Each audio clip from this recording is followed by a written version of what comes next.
Hello friends, आप सबका स्वागत है आपके अपने यूट्यूब चैनल फार्मा एमसीक्यू में। तो आज होली है, तो हैप्पी होली। आप सबको होली बहुत बहुत मुबारक हो। ओके, अभी हम अपना देखते हैं इसमें क्या डिस्कस करेंगे आज हम हमारी वीडियो में। ये है एक फार्मासिस्ट का पेपर है, ठीक है। इसको हम डिस्कस करेंगे। ये देखिए आप लोग, ये है इसरो का जो है फार्मासिस्ट का पेपर है इसरो का, ठीक है, ISRO।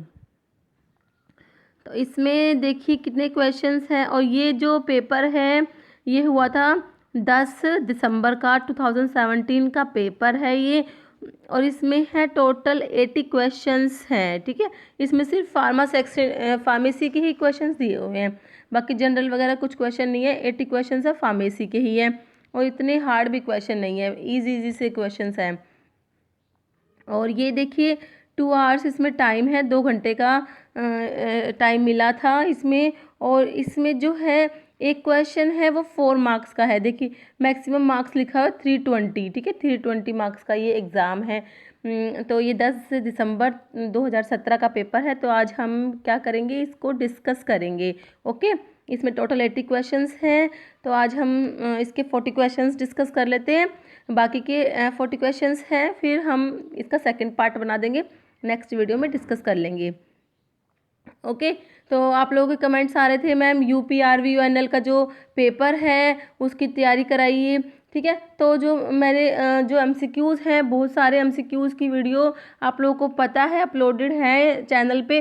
तो ये जो MCQs है सभी फार्मा एग्जाम्स के लिए इम्पोर्टेंट होते हैं, ठीक है। तो आप लोग बहुत सारे MCQs वीडियोज़ देखिए। और बाकी अब आज ये पेपर डिस्कस करेंगे, ये भी इम्पोर्टेंट है क्योंकि ये भी एक फार्मासिस्ट का ही पेपर है। ओके, तो इसमें ये जनरल इंस्ट्रक्शंस दिए हुए हैं। अभी हमारा ये यहाँ से स्टार्ट करते हैं क्वेश्चन नंबर 1 से, ठीक है। क्वेश्चन है the sweetening agent commonly used in the chewable tablet formula is. तो इसके ऑप्शंस देखिए, सुक्रोज, साइक्लेमेट सोडियम, सैकरिन सोडियम है, मैनिटोल। तो जो स्वीटनिंग एजेंट होता है ये होता है मैनिटोल। ओके, इसका आंसर हो जाएगा ऑप्शन डी, हो जाएगा मैनिटोल हो जाएगा। नेक्स्ट, जो क्योंकि च्यूएबल टेबलेट्स में जो स्वीटनिंग एजेंट होता है ना वो मैनिटोल होता है। नेक्स्ट है क्वेश्चन नंबर 2। क्वेश्चन क्या है, sub coating is given to the tablets, ठीक है। तो जो टेबलेट्स में हम जो सिरप कोटिंग के डिफरेंट स्टेप्स देखते हैं ना, तो उसमें आता है एक ये सब कोटिंग आता है, ठीक है। तो इसमें पूछा है सब कोटिंग जो है ये क्यों करते हैं। तो इसके ऑप्शंस देखिए आप लोग। तो इसमें है to increase bulk, to avoid deterioration due to microbial attack, to prevent the solubility in acidic medium, to avoid stickiness, ठीक है। देखिए जो हम ये पढ़ते हैं, जो सिरप कोटिंग पढ़ते हैं उसके डिफरेंट स्टेप्स होते हैं। देखिए उसमें एक तो सील कोटिंग आता है, एक सब कोटिंग आता है, फिर आता है सिरप कोटिंग आता है, ठीक है। फिर उसमें फिनिशिंग आता है, पॉलिशिंग आता है। ओके, सील कोटिंग तो क्या करते हैं, टू प्रिवेंट मॉइस्चर पेनिट्रेशन, ठीक है। मॉइस्चर पेनिट्रेशन को प्रिवेंट करने के लिए सील कोटिंग करते हैं। इसमें शीलैक और जीन का यूज़ करते हैं। ओके, ये एंटेरिक पॉलीमर्स होते हैं। सब कोटिंग क्यों करते हैं, increase size and bulk of tablet, ठीक है, टेबलेट का साइज बढ़ाने के लिए करते हैं सब कोटिंग। इसमें अकेशिया और जिलेटिन का यूज़ करते हैं। ओके, सिरप कोटिंग करते हैं क्यों, टू कवर रफनेस ऑफ सब कोटिंग स्टेज, सब कोटिंग स्टेज करते हैं, इसकी जो रफनेस कुछ हो जाती है ना उसको सही करने के लिए सिरप कोटिंग करते हैं। और कलरेंट्स भी जो है सिरप कोटिंग के स्टेप में ही कलरेंट्स ऐड करते हैं, ठीक है। फिर उसके बाद फिनिशिंग होता है, फिर होता है पॉलिशिंग। पॉलिशिंग्स क्यों करते हैं, जो एलिगेंस होती है टेबलेट की एलिगेंस को इंक्रीज करने के लिए। तो इसमें बीज वैक्स, पॉलिशिंग में किसका यूज़ करते हैं, बीज वैक्स का यूज़ करते हैं। ये भी क्वेश्चन आता है कई बार। ओके, तो ये मैंने आपको सारे स्टेप्स बता दिए। अब आप लोग इसका आंसर देख लीजिए। सब कोटिंग पूछा है, तो सब कोटिंग मैंने आपको क्या बताया, इंक्रीज साइज या bulk of the tablet, tablet का जो साइज या बल्क को बढ़ाने के लिए करते हैं सब कोटिंग। ओके, तो अब हमारे ऑप्शंस देख लीजिए अब आप लोग। तो ये सब कोटिंग का आ गया, देखिए to increase bulk first option में ही दिया हुआ है, बल्क को बढ़ाने के लिए। तो हमारा ऑप्शन ए ही राइट हो जाएगा। ये देखिए जो ये सब कोटिंग, सील कोटिंग, ये जो स्टेप्स है ना डिफरेंट डिफरेंट, ये बहुत ज़्यादा इंपॉर्टेंट है। इसके ऊपर क्वेश्चन हमेशा रिपीट होता है, तो आपको इसको सारा अच्छे से पढ़ना है। नेक्स्ट है क्वेश्चन नंबर 3 है। क्वेश्चन है pH of a pharmaceutical buffer system can be calculated bye. ठीक है, तो बफर सिस्टम का pH को कैलकुलेट करते हैं, इसके लिए एक इक्वेशन होता है, आपको उसका नाम याद करना है। तो इसमें ऑप्शन देखिए, pH partition theory, Noyes Whitney law, या हैंडरसन हैजलबैक इक्वेशन, या माइकलिस मेंटन इक्वेशन। ठीक है, तो pH of a pharmaceutical buffer system can be calculated by, तो आपको इसके लिए याद करना है Henderson Hasselbalch equation. Option C हमारा राइट हो जाएगा। क्वेश्चन नंबर 4 है the pharmacy council of India is constituted by. Option है central government, state government, parliament, legislative assembly. तो जो है फार्मेसी काउंसिल ऑफ इंडिया जो है पीसीआई जो है कॉन्स्टिट्यूटेड बाय सेंट्रल गवर्नमेंट। ठीक है, ऑप्शन ए राइट हो जाएगा।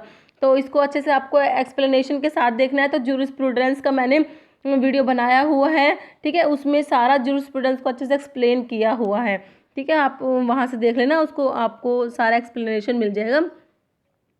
नेक्स्ट क्वेश्चन नंबर 5 क्वेश्चन है poorly manufactured tablets may have small pin holes on the surface, this phenomena is known as. Options है पिकिंग, मॉटलिंग, लीचिंग, या cracking. तो इसको बोलते हैं पिकिंग बोलते हैं। ठीक है, तो पुअरली मैन्युफैक्चर्ड टेबलेट, ये क्वेश्चन भी कई बार जीपैट में भी आया हुआ क्वेश्चन है और फार्मासिस्ट एग्जाम में भी कई बार रिपीट हुआ है। ठीक है, तो इसको याद रखना, ये जो है इसका आंसर होगा पिकिंग। ऑप्शन ए राइट हो जाएगा। और मोटलिंग क्या होता है, व्हाट इज मोटलिंग? अब ये आप लोग मुझे कमेंट करके बताएंगे। मैंने काफ़ी बार आपको टेबलेट के डिफेक्ट कितनी बार आपको अच्छे से बताया हुआ है। अब मोटलिंग क्या होता है ये आप लोग मुझे कमेंट करके बताना। ओके, क्वेश्चन नंबर 6 क्वेश्चन है among the following preparation which one will be most irritating to the eye. Options है प्यूरिफाइड वाटर, या 0.7% NaCl सोल्यूशन, 0.9% NaCl सोल्यूशन, या 1% NaCl सोल्यूशन। तो भाई इसका आंसर तो मुझे अच्छे से नहीं पता। ठीक है, इसका आप लोग ही कमेंट करके बताना क्या आंसर होना चाहिए इसका। आई एम नॉट श्योर इसका क्या आंसर होगा, अच्छे से मुझे पता नहीं है। तो आप लोग मुझे इसका क्वेश्चन नंबर 6 का कमेंट करके बताना कि क्या आंसर होना चाहिए। नेक्स्ट है क्वेश्चन नंबर 7 क्वेश्चन है bubble point test is done to determine. Options है the surface tension of liquid in capillary tube, viscosity of liquid in ampoules, pH of a 1% solution, या volume of a solution stored in a specific container. ठीक है, तो bubble point test करते हैं क्यों, क्या determine करने के लिए करते हैं, surface tension of liquid in capillary tube. ठीक है, ऑप्शन ए हमारा राइट आंसर हो जाएगा। क्वेश्चन नंबर 8 क्वेश्चन है as per GMP permitted limit of solid content in water for injection is. Options है 1000 ppm, 1 ppm, 0.1 ppm, या 10 ppm। तो ये होता है 10 ppm। ये क्वेश्चन भी बहुत बार रिपीट होता है। ठीक है, जो वाटर फॉर इंजेक्शन जो है इसके अंदर ये जो सॉलिड कंटेंट की परमिटेड लिमिट पूछते हैं, ये भी बहुत बार रिपीट होता है। तो इसका ऑप्शन डी हो जाएगा, 10 ppm आंसर हो जाएगा। क्वेश्चन नंबर 9 क्वेश्चन नंबर 9 में क्या पूछा है हमसे, licence for wholesale of drug specified in schedule C1 is issued in form. तो देखिए आप जूरिस्प्रूडेंस का जो वीडियो है वो देखेंगे, मैंने आपको बहुत अच्छे से ये समझाया हुआ है। C1 के लिए हमें 21 याद करना होता है। ठीक है, पहले तो आप C1 को देखते ही ऑप्शंस में देखिए 21, अगर एक ही ऑप्शन में 21 है तो हमारा काम ही चल जाएगा, हमें आगे कुछ देखने की जरूरत ही नहीं है। अब इसके ऑप्शंस देखिए 28, 20B, 21B या 22A। तो आपको इसमें तो कुछ ज़्यादा माथा पच्ची करने की जरूरत है नहीं, क्योंकि इसमें तो C1 को देख के 21 हम आंसर टिक कर देंगे, ऑप्शन सी। ठीक है, बाकी लेकिन अगर 21 दो ऑप्शन में होता, जैसे 21B होता, 21A होता, तो हमें तो फिर थोड़ा सोचना पड़ता। देखिए licence for wholesale of drug specified in schedule C1 is issued in form. ठीक है, ये होलसेल के लिए है तो इसमें 21B आएगा। ठीक है, और अगर होता रिटेल होता, ठीक है, रिटेल लाइसेंस होता C1 के लिए क्या होता, रिटेल लाइसेंस होता, तो हम क्या करते उसमें 21 सिर्फ 21 आता, ठीक है। और रिस्ट्रिक्टेड लाइसेंस अगर होता तो 21A आता, ठीक है। लाइसेंस फॉर जो ये है C1 के लिए, होलसेल के लिए तो हमने 21B लगा दिया, और रिटेल के लिए सिर्फ 21 रहता, और किसके लिए, रिस्ट्रिक्टेड के लिए क्या आ जाता, 21A आ जाता। तो ये आपको है, ये तीनों बातें याद रखनी है। इसके एक बार हम और ऑप्शंस भी देख लेते हैं। देखिए और ऑप्शंस में 20A दिया है, फर्स्ट ऑप्शन में क्या है, 20A दिया है। तो 20A किसके लिए होता है, ए का मतलब रिस्ट्रिक्टेड से याद रखना, तो ए है इसका मतलब है रिस्ट्रिक्टेड लाइसेंस। तो 20A है अदर देन C1X, ठीक है। अदर देन C1X जो ड्रग्स होती हैं, अदर देन C1X उनके लिए जो रिस्ट्रिक्टेड लाइसेंस होता है उसके लिए होता है 20A आता है, ठीक है। और अदर देन C1X में रिस्ट्रिक्टेड के लिए मैंने क्या बता दिया, 20A बता दिया।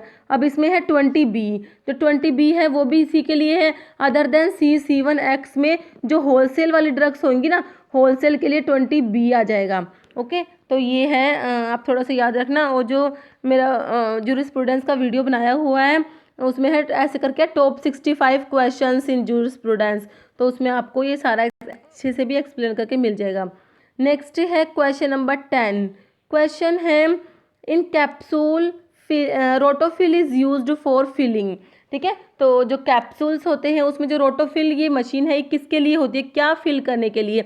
ऑप्शन है पाउडर्स, पैलेट्स, लिक्विड्स या करोसिव लिक्विड्स। तो रोटोफिल जो है ये पैलेट्स को फिल करने के लिए होता है, ऑप्शन बी हमारा राइट हो जाएगा, ठीक है। जो पाउडर्स हैं इसको फिल करने के लिए, जैसे ये एक्सो जेल है और एक्सोफिल होता है, पाउडर्स की फिलिंग के लिए होता है, ठीक है। और लिक्विड के लिए होता है क्वालिसील होता है लिक्विड के लिए। नेक्स्ट है क्वेश्चन नंबर 11। क्वेश्चन है which of the following commonly available large volume dextrose solution for intravenous use isotonic. तो डेक्सट्रोज का ये पूछा हुआ है कितना परसेंट होता है जो आइसोटोनिक होता है। तो ऑप्शंस देखिए 2.5% वेट पर वॉल्यूम, 5% वेट पर वॉल्यूम, 10% वेट पर वॉल्यूम या 20% वेट पर वॉल्यूम। तो डेक्सट्रोज जो है 5% वेट पर वॉल्यूम जो होता है ये आइसोटोनिक होता है, तो हमारा ऑप्शन बी राइट हो जाएगा। ओके, नेक्स्ट है 12 नंबर क्वेश्चन है। 12 में क्या पूछा है इन्होंने, क्वेश्चन नंबर 12 देख लेते हैं। इसमें है which is the ideal combination for testing the solubility of an enteric coated capsule in alkaline medium. Option है sodium bicarbonate plus potassium hydroxide plus pepsin, sodium bicarbonate plus sodium tauroglycocholate plus papain, sodium bicarbonate plus pancreatin plus sodium tauroglycocholate या sodium bicarbonate plus bilirubin. तो इसका answer हो जाएगा option C हो जाएगा, sodium bicarbonate plus pancreatin plus sodium tauroglycocholate, इसका answer हो जाएगा। ओके, ऑप्शन सी हो जाएगा। नेक्स्ट है क्वेश्चन नंबर 13। क्वेश्चन नंबर 13 देखिए आप लोग, इसमें क्या है, which one of the following is pseudo alkaloid. तो ये सूडो एल्कलॉइड कौन सा है, ऑप्शंस देखिए कैफीन, एफेड्रिन, मॉर्फिन या कोडीन। देखिए अभी इसमें पूछा है, क्या पूछा है हमसे, सूडो एल्कलॉइड। तो ये वैसे तो मैंने प्रीवियस वीडियो में एक्सप्लेन भी किया हुआ है।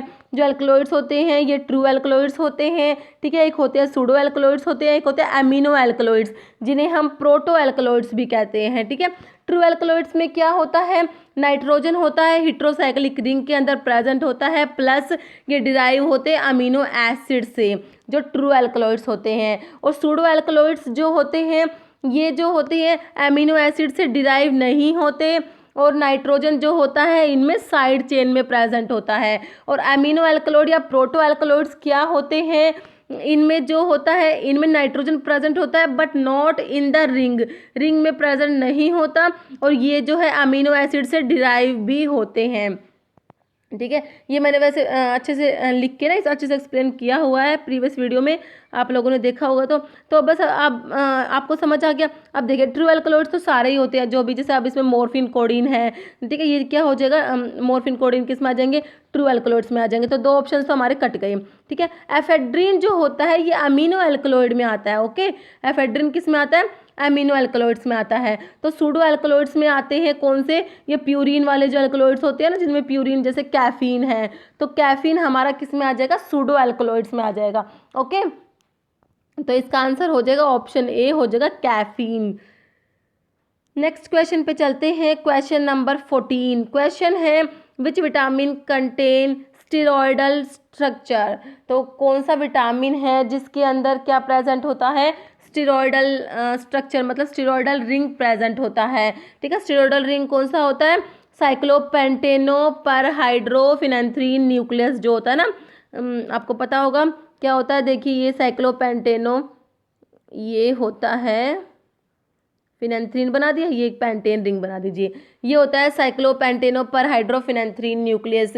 ये अगर कोई भी स्टेरॉयडल कंपाउंड है तो उसमें ये प्रेजेंट होता है। ठीक है, तो कौन सा विटामिन है जिसमें स्टेरॉयडल स्ट्रक्चर प्रेजेंट है, ऑप्शन है vitamin E, vitamin A, vitamin D या नन ऑफ द अबव। ठीक है, तो काफ़ी बार हमने डिस्कस किया हुआ है, विटामिन डी जो है इसमें स्टेरॉयडल स्ट्रक्चर है, विटामिन डी को स्टेरॉयडल हार्मोन भी बोलते हैं। ठीक है, क्योंकि इसमें स्टेरॉयडल न्यूक्लियस होता है इस वजह से। ठीक है, विटामिन डी जो होता है, ठीक है, ये जो कैल्शियम और फोस्फोरस को एब्जॉर्ब कराता है, इसलिए विटामिन डी की डेफिशिएंसी से क्या हो जाता है, चिल्ड्रंस में तो रिकेट्स होता है और अडल्ट्स में क्या होता है, ऑस्टियोमलेशिया होता है। काफ़ी इंपॉर्टेंट है ये भी, ये आपको याद रखना है। और इसमें जैसे विटामिन ई जो है, विटामिन ई जो है, ई जो है इसके अंदर इसको टोकोफेरोल भी बोलते हैं। ठीक है, इसमें क्रोमेन रिंग प्रेजेंट होते हैं विटामिन ई में, ये भी आपको थोड़ा बहुत याद रखना है। और विटामिन ई जो है ये व्हीट जर्म ऑयल में प्रेजेंट होता है। ठीक है, विटामिन ए का तो आपको पता ही है, ये इसमें विटामिन ए का जो है मेनली तो आपको पता है कैरेट्स में प्रेजेंट होता है विटामिन ए, और विटामिन ए के अंदर बीटा आयनोन रिंग प्रेजेंट होती है। ठीक है, ये भी आप लोगों को याद रखना है। और इसकी डेफिशिएंसी से वो सब पता ही है आपको, नाइट ब्लाइंडनेस वगैरह जो होता है। नेक्स्ट है क्वेश्चन नंबर 15। क्वेश्चन है morphine is present in, options देखिए, Atropa belladonna, Papaver somniferum, Ricinus communis या सोलानम निग्रम। तो मॉर्फिन किस में प्रेजेंट होता है, मॉर्फिन प्रेजेंट होता है पापावर सोमनिफेरम में। ठीक है, जो मॉर्फिन प्रेजेंट होता है किसमें, ओपियम में प्रेजेंट होता है। ठीक है, तो इसका सोर्स होता है पापावर सोमनिफेरम, पापावरेसी फैमिली होती है। ये आइसोक्विनोलिन अल्कलॉइड्स में आता है। ठीक है, आइसोक्विनोलिन अल्कलॉइड्स में हम जब पढ़ते हैं उसमें आता है ओपियम, क्यूरेरे, बर्बेरीज, हाइड्रेस्टीज और एक होता है आईपीकैक। आईपीकैक भी किस में आता है, आइसोक्विनोलिन अल्कलॉइड्स में आता है। ठीक है, तो जो ओपियम के अंदर मॉर्फिन, कोडिन, थिबेन, पापावरिन ये सब एल्कलॉइड्स प्रेजेंट होते हैं, तो उसमें से एक मॉर्फिन भी है, तो ये किस में प्रेजेंट हो जाएगा, पापावर सोमनिफेरम में प्रेजेंट हो जाएगा। एक है ना, इसका ओपियम का सोर्स बहुत इंपॉर्टेंट होता है। ठीक है, ये जो इसका सोर्स क्या होता है, dried latex obtained from unripe capsule of. ठीक है, अनराइप कैप्सूल होता है, ये ध्यान रखने की जरूरत होती है। कई बार ऑप्शंस में दे देंगे एक में राइप एक में अनराइप, तो हमें ध्यान रखना अनराइप कैप्सूल्स ऑफ पापावर सोमनिफेरम। बाकी पापावरेसिस की फैमिली है, ये आपको थोड़ा सा इसके बारे में याद रखना है। ओके, ये एट्रोपा बेलाडोना जो है ये ट्रोपेन अल्कलॉइड्स में आता है, जो हम ट्रोपेन अल्कलॉइड्स पढ़ते हैं उसमें आता है बेलाडोना। बेलाडोना का जिसको क्या बोलते हैं, डेडली नाइट शेड लीफ भी जिसको बोलते हैं बेलाडोना को, उसका सोर्स आता है एट्रोपा बेलाडोना, सोलानेसी फैमिली होती है। ठीक है, ये ट्रोपेन अल्कलॉइड्स में आता है, जिसके लिए क्या होता है, विटाली मोरिन रिएक्शंस होती है ट्रोपेन अल्कलॉइड्स के लिए, आपको पता ही होगा। नेक्स्ट पे चलते हैं, क्वेश्चन नंबर 16 पे चलते हैं। Emetine an alkaloid of ipecacuanha act as. अब ये आइपिकैक का एक क्वेश्चन आ गया, अभी मैंने आपको बताया था आइसोक्विनोलिन अल्कलॉइड्स में आता है आइपिकैक। ठीक है, इसका सोर्स होता है सिफेलिस आइपिकैक्यूना और इसकी फैमिली होती है कौन सी, रूबिएसी फैमिली होती है। ओके, तो इसमें जो आईपीकैक में होता है, इसके जो केमिकल कॉन्स्टिट्यूएंट्स है उसमें होता है एमिटिन और सिफेलिन प्रेजेंट होता है आईपीकैक के अंदर। तो हमारा क्वेश्चन क्या है, emetine an alkaloid of ipecacuanha act as. तो एमिटिन क्या मतलब किसका क्या यूज़ है, ऑप्शन है anti malarial, antiseptic, anti diarrhoeal या एमीबिसाइड। तो जो एमिटिन होता है इसको अमीबिक डिजेंट्री में यूज़ करते हैं, एंटामीबा हिस्टोलिटिका के अगेंस्ट इसको यूज़ करते हैं, तो ये भी साइड होता है। ऑप्शन जो इसका डी हमारा राइट आंसर हो जाएगा। ओके, नेक्स्ट है 17 नंबर क्वेश्चन। 17 में क्या है, patient with glucose 6 phosphate dehydrogenase deficiency is treated with dapsone, he will suffer from. ठीक है, डेप्सोन को किस में, लैप्रोसी में यूज़ करते हैं, ठीक है। डाई अमीनो डाइफिनाइल सल्फोन होता है डेप्सोन।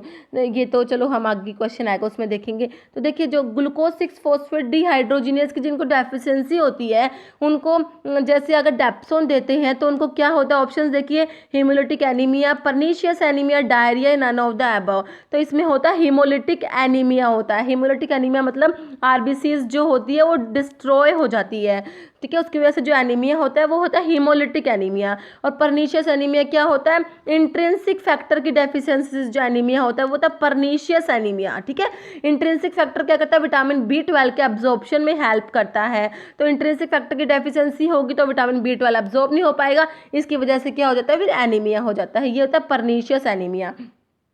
तो देखिए, और जो इसमें जो ग्लूकोज 6 फॉस्फेट डिहाइड्रोजिनेज की डेफिशिएंसी जिनमें होती है उनमें अगर डेप्सोन देंगे तो हीमोलिटिक एनीमिया हो जाएगा। और एक हम एंटी मलेरियल ड्रग पढ़ते हैं, कौन सी, प्राइमाक्विन। प्राइमाक्विन जो पढ़ते हैं उसका भी यही होता है, उसको भी जिसको अगर ग्लूकोज 6 फॉस्फेट डिहाइड्रोजिनेज की डेफिशिएंसी है उनको अगर प्राइमाक्विन देते हैं तो उनमें भी क्या होता है, हीमोलिटिक एनीमिया हो जाता है, ठीक है। तो ये है, और भी 2-4 ड्रग है, अभी मुझे उनके नाम अभी ध्यान नहीं आ रहे, ठीक है। वो मैं अलग से एक छोटा सा वीडियो बना दूंगी जिसमें ग्लूकोज 6 फॉस्फेट डिहाइड्रोजिनेज की डेफिशिएंसी जिनमें होती है कौन कौन सी ड्रग्स है जो हीमोलिटिक एनीमिया कॉज करती है। ओके, नेक्स्ट है, तो इसका हमारा आंसर हीमोलिटिक एनीमिया बता दिया मैंने। क्वेश्चन नंबर 18 क्वेश्चन है, which one of the following drug is not a long acting benzodiazepine. Option है डायजेपाम, फ्लोराजिपाम, क्लोनाजिपाम या मिडाजोलाम। तो लॉन्ग एक्टिंग डायजेपाम, जो लॉन्ग एक्टिंग बेंजोडायजेपिन्स होते हैं उसमें डायजेपाम आता है, फ्लोराजिपाम आता है, क्लोनाजिपाम भी आता है, बट मिडाजोलाम नहीं आता।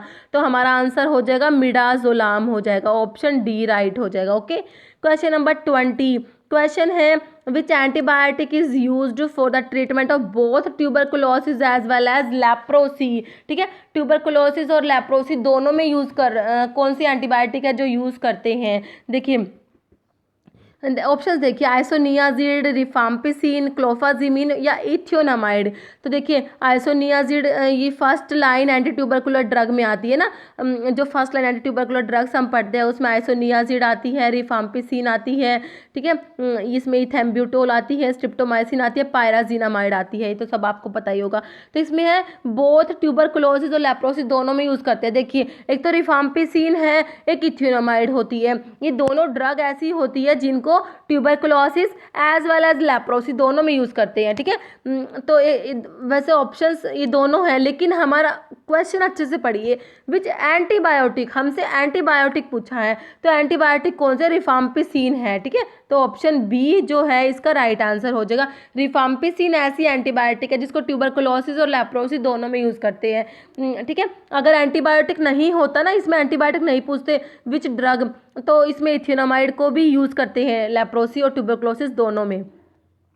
ओके, क्लोफाजिमिन जो है इसमें ये क्या होती है, डाई होती है। ठीक है, क्लोफाजिमिन किसके, लेप्रोसी में यूज करते हैं क्लोफाजिमिन को। ओके, नेक्स्ट है क्वेश्चन नंबर 20 क्वेश्चन है, इसमें क्या है क्वेश्चन नंबर 20 में, all of the following stimulant purgative except. तो स्टिमुलेंट परगेटिव कौन से ऑप्शन है, बिसैकोडाइल, सना, कैस्ट्रोल या लिक्विड पैराफिन। देखिए तो इसमें बिसैकोडाइल, सना और कैस्ट्रोल तीनों ही क्या है, ये स्टिमुलेंट परगेटिव है। एक्सेप्ट कौन सा नहीं है, लिक्विड पैराफिन, ऑप्शन डी हमारा राइट हो जाएगा। लिक्विड जो पैराफिन होता है ये किस में आता है, स्टूल सॉफ्टनर में आता है। ठीक है, स्टूल सॉफ्टनर जो है उसमें दो ड्रग्स आती है, जो लैक्सेटिव्स और परगेटिव्स का जब हम क्लासिफिकेशन देखते हैं ना तो उसमें ये आता है। तो स्टूल सॉफ्टनर जो होते हैं उसमें एक तो आता है लिक्विड पैराफिन आता है, और एक इसमें क्या आता है, DOSS। ठीक है, ये क्या होता है, ये होता है डोक्यूसेट, जिसको बोलते हैं डोक्यूसेट बोलते हैं इसको। डाइऑक्टाइल क्या होता है, डाइऑक्टाइल सोडियम सल्फोसक्सीनेट इसकी फुल फॉर्म होती है। ये भी स्टूल सॉफ्टनर होता है, इसके ऊपर भी कई बार क्वेश्चन आता है कि डोक्यूसेट क्या है, स्टूल सॉफ्टनर है। ठीक है, तो ये स्टिमुलेंट परगेटिव में आ गए, ये बिसैकोडाइल, कैस्ट्रोल, सना और लिक्विड पैराफिन इसमें नहीं आएगा, हमारा ऑप्शन हो जाएगा लिक्विड पैराफिन, ऑप्शन डी जो है हमारा राइट आंसर हो जाएगा। नेक्स्ट क्या है, क्वेश्चन नंबर 21 क्वेश्चन है, मास्ट स्टाइल स्टेबलाइजर पूछा है। तो ये क्वेश्चन कहाँ से है, ब्रोंकियल अस्थमा के जब हम ड्रग्स पढ़ते हैं ना उसके क्लासिफिकेशन पे से क्वेश्चन है।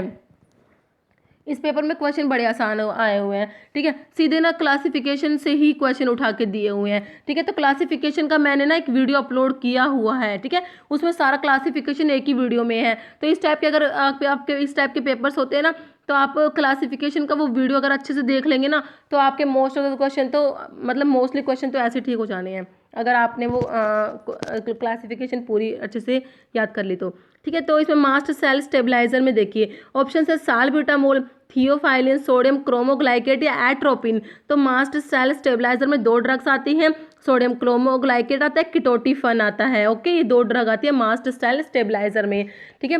साल्ब्यूटामोल है बीटा 2 एगोनिस्ट होता है, ये भी ब्रोंकियल अस्थमा की ड्रग्स है, ठीक है। थियोफैलिन भी इसी में आता है, ठीक है। एट्रोपिन जो है ये एंटीकोलिनर्जिक होता है, ठीक है। तो हमारा इसका आंसर होगा सोडियम क्रोमोग्लाइकेट हो जाएगा। Question number 22, anticholinergic used as bronchodilator is options है पिलोकार्पिन, इप्राट्रोपियम, प्राजोसिन और साल्ब्यूटामोल।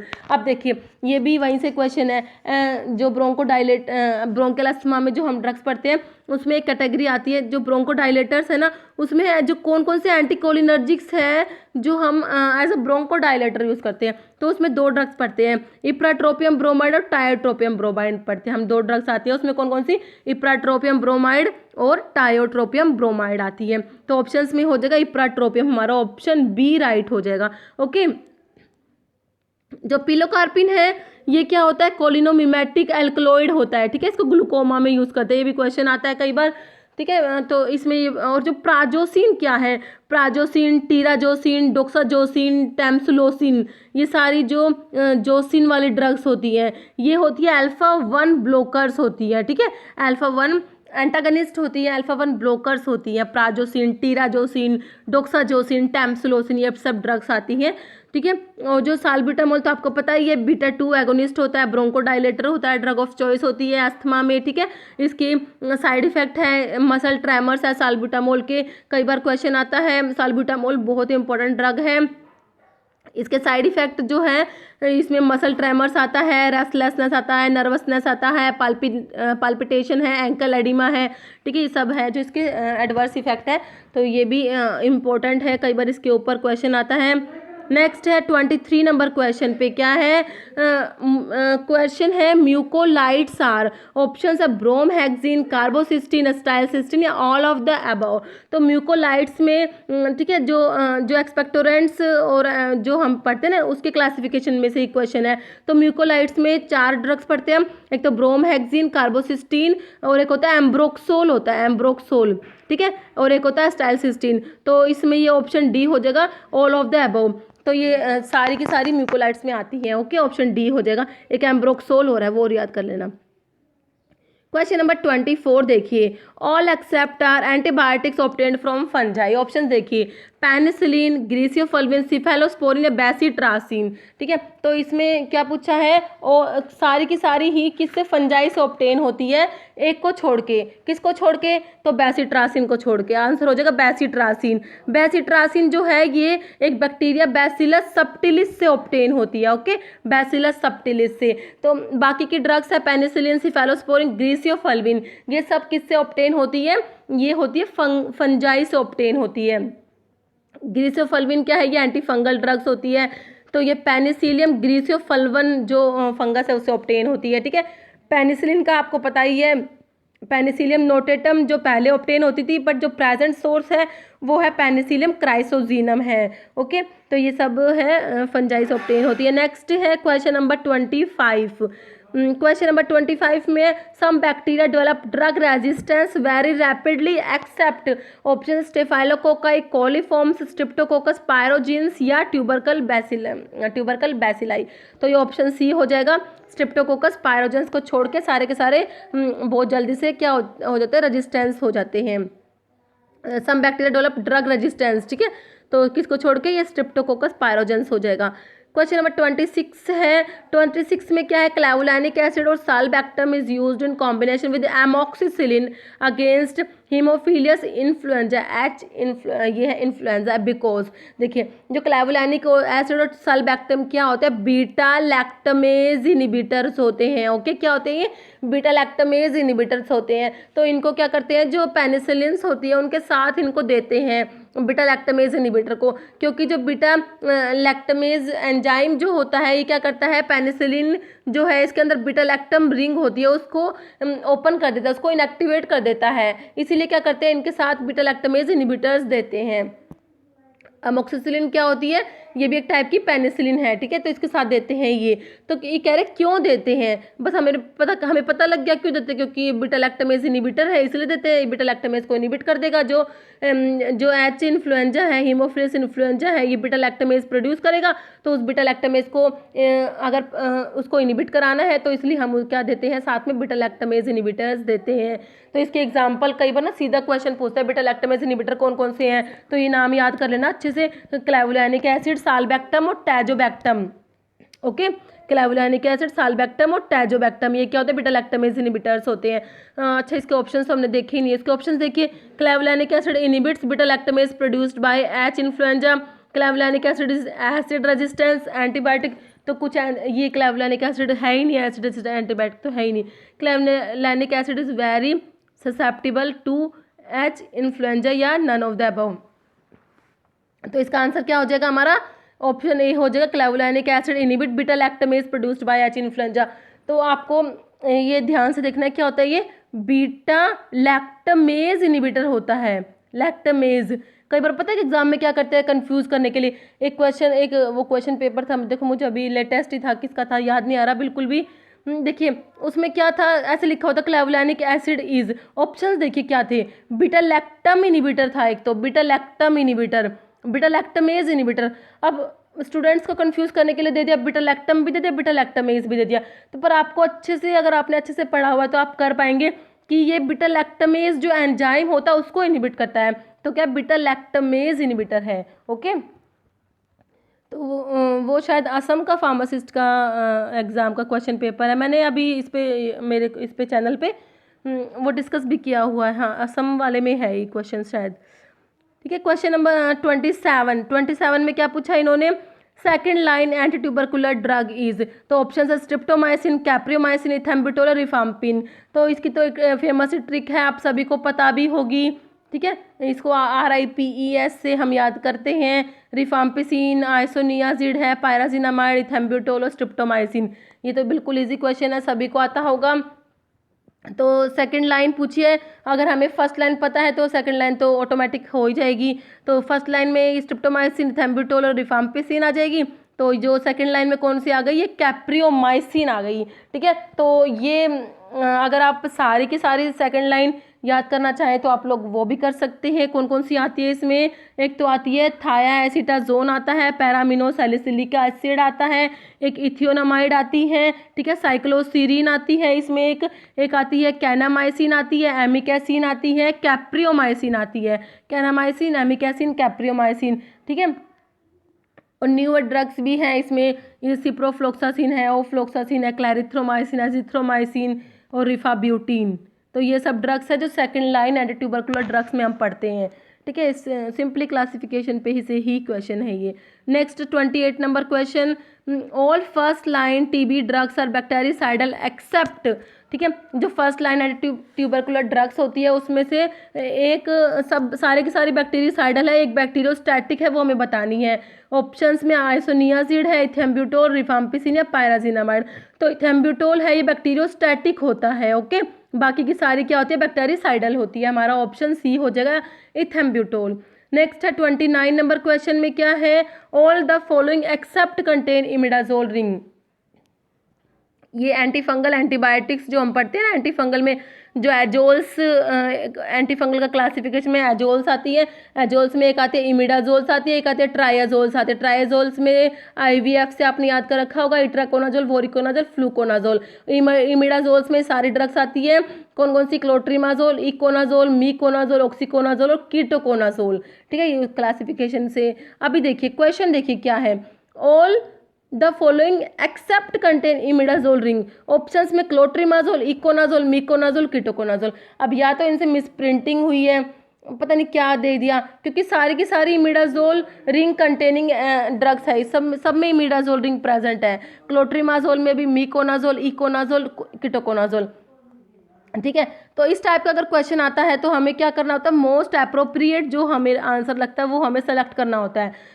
ठीक है, क्योंकि ये अटपटे से क्वेश्चन आ ही जाते हैं, 2-3 क्वेश्चन तो ऐसे होते हैं बेतुके से, जो मतलब अजीब अजीब से ही होते हैं, आते ही हैं ऐसे 2-3 क्वेश्चन। तो देखिए, तो इसमें देखिए अगर हम देखें मोस्ट अप्रोप्रिएट, तो देखिए वैसे तो इमिडाजोल रिंग तो तीनों में, चारों में प्रेजेंट है, लेकिन कीटोकोनाजोल के अंदर एक पाइप्रिजिन रिंग और होती है, पाइप्राजिन रिंग और प्रेजेंट होती है कीटोकोनाजोल के अंदर।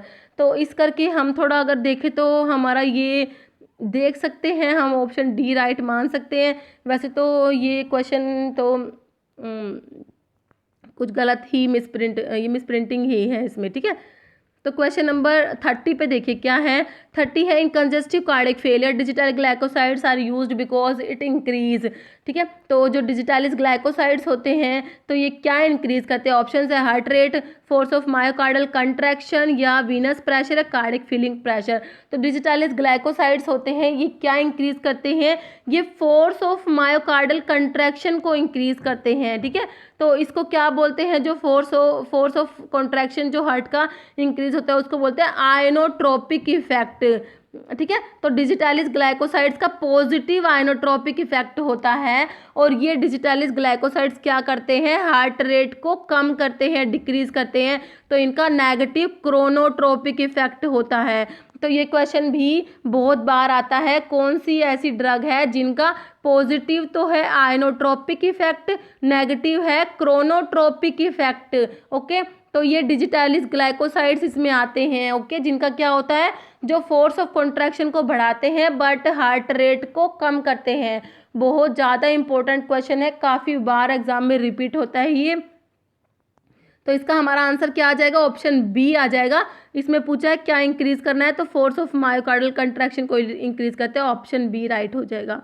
नेक्स्ट 31 नंबर क्वेश्चन है। 31 में, in order to produce characteristic pharmacological action a drug must always. Options है reach high blood level, absorb from gastrointestinal tract readily, या achieve adequate concentration at the site of action, या next option excrete unchanged in urine. तो इसका तो ये हो जाएगा, option C हो जाएगा, achieve adequate concentration at the site of action, option C इसका राइट हो जाएगा। ओके, नेक्स्ट है 32 नंबर क्वेश्चन है, heparin prevents blood coagulation by. तो हिपैरिन क्या होता है? ये एंटी कोएगुलेंट होता है। ठीक है, तो ये किस में आता है? पेरेंट्रल एंटी कोएगुलेंट्स में पढ़ते हैं हम हिपैरिन। और ये ठीक है, तो जो एक होता है वॉरफेरिन, वो क्या होता है? ओरल एंटीकोएगुलेंट होता है, और हिपैरिन पेरेंट्रल होता है। ठीक है, तो इसमें heparin prevents blood coagulation by. Options देखिए, inhibit thrombin catalysed conversion of fibrinogen to fibrin, precipitate blood calcium thereby prevent coagulation reaction, या इनिबिट एंजाइम रिएक्शन, या converting ionised calcium by chelation. तो चिलेशन वगैरह तो कुछ काम ही नहीं है, तो ऑप्शन ए हो जाएगा, inhibit thrombin catalysed conversion of fibrinogen to fibrin. ठीक है, ऑप्शन ए हमारा राइट हो जाएगा। 33 नंबर क्वेश्चन है, which is an anti metabolite. कौन सा है जो इसमें से एंटी मेटाबोलाइट है, ये हमें बताना है। ऑप्शन है फ्लोरोयूरासिल, नाइट्रोजन मस्टर्ड, साइक्लोफॉस्फेमाइड, या क्लोरम ब्यूसिल। सिंपली क्लासिफिकेशन बेस्ड क्वेश्चन है। एंटी कैंसर ड्रग्स का क्लासिफिकेशन जब हम पढ़ते हैं तो उसमें हम एक पढ़ते हैं क्या? एंटी मेटाबोलाइट्स जो होते हैं, तो उसमें देखिए एंटी मेटाबोलाइट्स में तो इसमें क्या आते हैं? एक होता है फोलेट एंटागनिस्ट होते हैं, उसमें मिथोट्रिक्सेट आता है, ये भी कई बार पूछते हैं इसका भी। ठीक है, एक होता है प्यूरिन एंटागनिस्ट होते हैं, एक पिरिमिडिन एंटागनिस्ट होते हैं। प्यूरिन एंटागनिस्ट में 6 मर्कैप्टोप्यूरिन, 6 थायोग्वानिन आता है, अजाथायोप्रिन आता है, फ्लूडाराबिन आता है। और जो पिरिमिडिन एंटागनिस्ट जो होते हैं उसमें हमारा क्या आता है? ये होता है फ्लोरोयूरासिल आता है, 5 फ्लोरोयूरासिल आता है उसमें। ठीक है, एक आता है साइटारैबिन आता है, जिसको साइटोसिन अराबिनोसाइड्स भी बोलते हैं। तो हमारा ऑप्शन ए राइट हो जाएगा। और बाकी जो नाइट्रोजन मस्टर्ड्स, साइक्लोफॉस्फेमाइड, क्लोरम ब्यूसिल, ये एल्काइलेटिंग एजेंट्स होते हैं। ओके, सारे के सारे क्या है? एल्काइलेटिंग एजेंट्स हैं। Question number 34। क्वेश्चन नंबर 34 में है, selective beta 2 bronchodilator used for the treatment of status asthmaticus. तो सेलेक्टिव बीटा 2 ब्रोंकोडाइलेटर कौन सा है? ऑप्शन देखिए एस्टाइलकोलिन, आइसोइथेरिन, टर्ब्यूटालिन या डिराब्यूटिरोल। तो ये हो जाएगा ऑप्शन सी हो जाएगा, टर्ब्यूटालिन हो जाएगा। ओके, नेक्स्ट है क्वेश्चन नंबर 35। इसमें क्या है? ये है belladonna alkaloid atropine is used prior to administration of a general anaesthetic agent due to. ठीक है, एट्रोपिन क्या होता है? एंटीकोलिनर्जिक होता है। तो ये क्या करता है? सारे के सारे सिक्रेशंस जो होते हैं उनको कम करा देता है। ठीक है, तो ऑप्शंस देखिए क्या, inhibition of gastrointestinal motility, prevention of meiosis, inhibition of salivation and secretion of respiratory tract, या कॉजिंग स्केलेटल मसल रिलैक्सेशन। तो इसका ऑप्शन सी हो जाएगा, inhibition of salivation and secretion of respiratory tract. ठीक है, ऑप्शन सी राइट हो जाएगा। Question number 36 है, drug of choice in amoebic dysentery is. Option है पेनिसिलिन जी, निरिडाजोल, मेट्रोनिडाजोल या टेट्रासाइक्लिन। तो अमीबिक डिजेंट्री में कौन सी ड्रग होती है? मेट्रोनिडाजोल यूज करते हैं, ऑप्शन सी हो जाएगा। नाइट्रोइमिडाजोल डेरिवेटिव होता है मेट्रोनिडाजोल, टिनिडाजोल, ये सब ड्रग्स आती हैं इसमें। तो इसको किसमें? अमीबिक डिजेंट्री में यूज करते हैं, ऑप्शन सी हमारा राइट हो जाएगा। टेट्रासाइक्लिन क्या होती है? टेट्रासाइक्लिन और क्लोरमफेनिकोल ब्रॉड स्पेक्ट्रम एंटीबायोटिक में आती है, बैक्टीरियोस्टैटिक होती है, ये प्रोटीन सिंथेसिस को इनहिबिट करती है। टेट्रासाइक्लिन 30S राइबोसोम से बाइंड होती है। ठीक है, और जो ये पेनिसिलिन है ये क्या है? सेल वॉल की सिंथेसिस को इनहिबिट करती है पेनिसिलिन। ये पेनिसिलिन जी है, इसको बेंजाइल पेनिसिलिन भी बोलते हैं। और निरिडाजोल जो है ये क्या होती है? ये जो सिस्टोसोमियास होते हैं उनके अगेंस्ट एक्ट करती है ये। नेक्स्ट है 37 नंबर क्वेश्चन है, clinically used uricosuric agent is. तो ऑप्शन है डायजिपाम, सल्फिनपायराजोन, फिनाइलब्यूटाजोन या फेनिटोइन। तो जो ये गाउट में जो हम ड्रग्स पढ़ते हैं उसमें आते हैं यूरिकोस यूरिक, सिंपल क्लासिफिकेशन से ही क्वेश्चन है। यूरिकोस यूरिक जो ड्रग्स आती है उसमें दो नाम आते हैं, सल्फिनपायराजोन आता है, एक प्रोबेनासिड आता है। तो हमारा आंसर हो जाएगा ऑप्शन बी, सल्फिनपायराजोन आ जाएगा आंसर। ओके, ये डायजिपाम बेंजोडायजिपिन्स होते हैं ये। ठीक है, फेनिटोइन जो है इसको, ये हाइडेंटोइन डेरिवेटिव होता है, इसको एपिलेप्सी में यूज़ करते हैं। Okay, question number 38, metal used in the treatment of rheumatoid arthritis. Options है ए जी मतलब सिल्वर, ए यू मतलब gold, C U copper, S B क्या होता है? एंटीमनी होता है। तो इसमें जो रूमेटॉइड अर्थराइटिस में गोल्ड यूज़ करते हैं, ऑप्शन बी राइट हो जाएगा, ए यू मतलब गोल्ड। नेक्स्ट है 39 नंबर क्वेश्चन है, drug very effective in the treatment of acute gout. ठीक है, एक्यूट गाउट देखिए, एक तो होती है एक्यूट गाउट में यूज़ करते हैं, एक क्रोनिक गाउट में। ठीक है, एक्यूट गाउट में हम यूज़ करते हैं एनसेड्स यूज़ करते हैं, इसमें कोल्चिसिन यूज़ करते हैं, एक यूज़ करता है ये स्टीरॉइड्स जो होते हैं ना ये यूज़ करते हैं। क्रोनिक गाउट में जो यूरिकोस यूरिक ड्रग हमने पढ़ी वो होती है एलोप्यूरिनोल आता है, जो क्रोनिक गाउट में यूज़ करते हैं। तो एक्यूट गाउट का पूछा है, ऑप्शंस देखिए एस्प्रिन, एसिटामिनोफन, फिनाइलब्यूटाजोन या इंडोमिथासिन। तो हमारा ऑप्शन डी हो जाएगा, इंडोमिथासिन जो होता है इसको यूज़ करते हैं। क्वेश्चन नंबर 40 है, the anti tubercular drug inhibiting RNA synthesis. Option है स्ट्रिप्टोमाइसिन, इथेम्ब्यूटोल, क्लोरमफेनिकोल, रिफाम्पिसिन। ठीक है, कौन सी एंटी ट्यूबरकुलर ड्रग है जो आरएनए के सिंथेसिस को इनहिबिट करती है? तो ये रिफाम्पिसिन होती है, ऑप्शन डी है। ये भी क्वेश्चन कई बार आता है। ठीक है, तो ये इसका क्या हो जाएगा? रिफाम्पिसिन जो है आरएनए की सिंथेसिस को इनहिबिट करती है, ऑप्शन डी इसका राइट आंसर हो जाएगा। तो इसमें हमने ये 40 क्वेश्चंस डिस्कस कर लिए। नेक्स्ट 40 क्वेश्चंस हैं वो हम अपनी नेक्स्ट वीडियो में डिस्कस करेंगे। तो इस वीडियो में इतना ही। अगर आपको वीडियो अच्छी लगी हो तो उसे लाइक करना, शेयर करना, और चैनल पे नए हैं तो चैनल को प्लीज़ सब्सक्राइब जरूर करना। Okay, thank you.